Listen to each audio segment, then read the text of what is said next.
Welcome everyone to today's explainer. Let's jump right in. I want you to start by just imagining something for a second. You're sitting in a window seat, cruising along at 35,000 feet. You look out the window and you see this enormous, sweeping wing just cutting effortlessly through the clouds. We totally take it for granted, but we really shouldn't. What you're actually looking at is an absolute marvel. See, we've been told the same story about how this works for decades. A story that sounds simple, sounds completely logical, and yet is fundamentally flawed. So today we're going to break down the mystery of aerodynamic lift, challenge what you probably learned in middle school science, and figure out why physicists are literally still arguing about the equations that keep us in the sky. To really wrap your head around the stakes here, just think about the number 200. When you're flying in a modern commercial airliner, you are looking at roughly 200 tons of solid metal, luggage, jet fuel, and people, sitting on absolutely nothing, just thin air. I mean, to the naked eye, it's a sheer physical impossibility. Flight isn't just a convenient way to get from point A to point B, it is the ultimate, high-stakes test of our understanding of physics. Every single time that massive machine lifts off a runway, we are betting our lives on a series of fluid dynamics equations. And the wild part? While we know exactly how to engineer these wings perfectly, explaining exactly why they work in one neat, tidy sentence is surprisingly tough.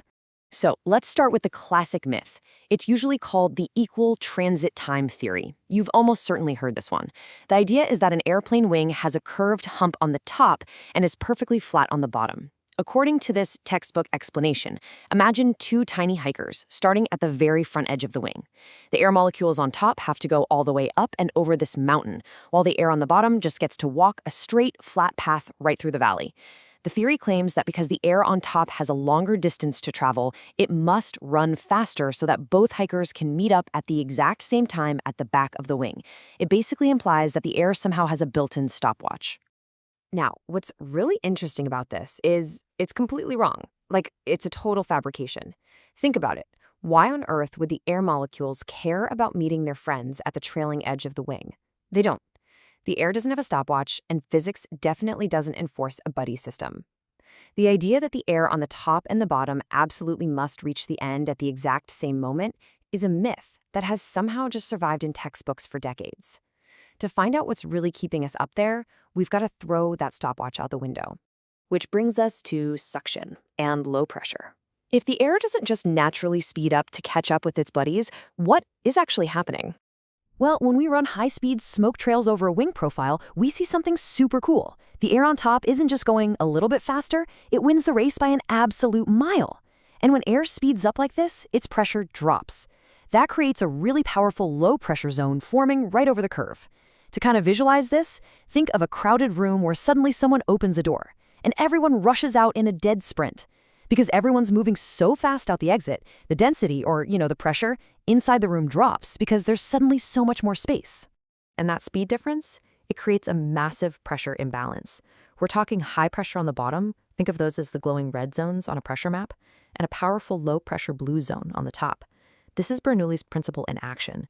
Because high pressure always tries to move toward low pressure, the air underneath is constantly trying to push its way up. The result is a massive amount of suction on top of the wing.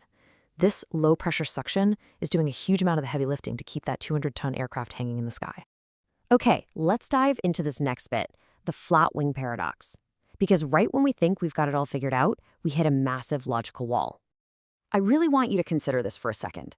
If the entire secret of flight relies on having that curved hump on the top of the wing to create a speed difference, how does a paper airplane fly? I mean, a paper airplane is just a perfectly flat sheet of paper. There is no hump. Or, let's raise the stakes even more. How do aerobatic stunt planes fly perfectly upside down?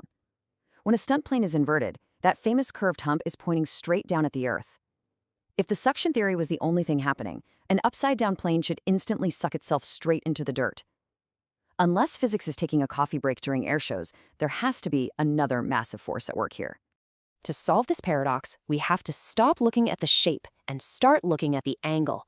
Let's talk about Newton and the push. Here's how this plays out. Step 1. The wing tilts up, creating what pilots call the angle of attack. Step 2.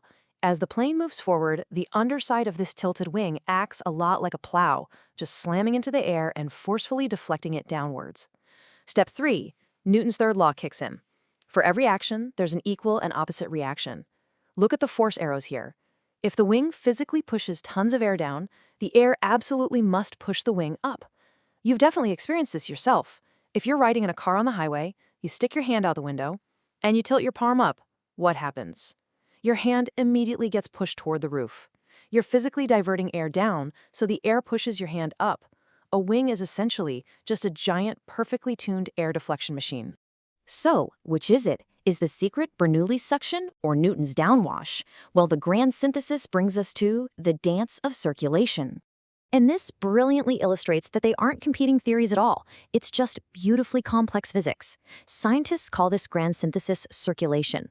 See, air isn't just empty space. It actually has a slight stickiness to it, a property we call viscosity. Because of this stickiness, when air hits a curved surface, it tends to cling to it and follow the shape. This is the Coanda effect.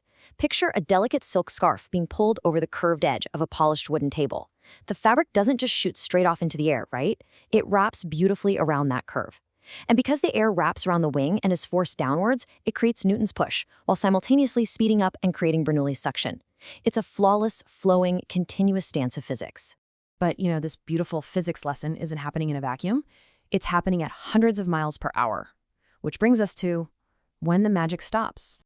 Let's break down this high-stakes timeline. What actually happens when we push the physics too far? If a pilot tilts the plane up just a few degrees too much, the angle becomes too steep for the air to hold on.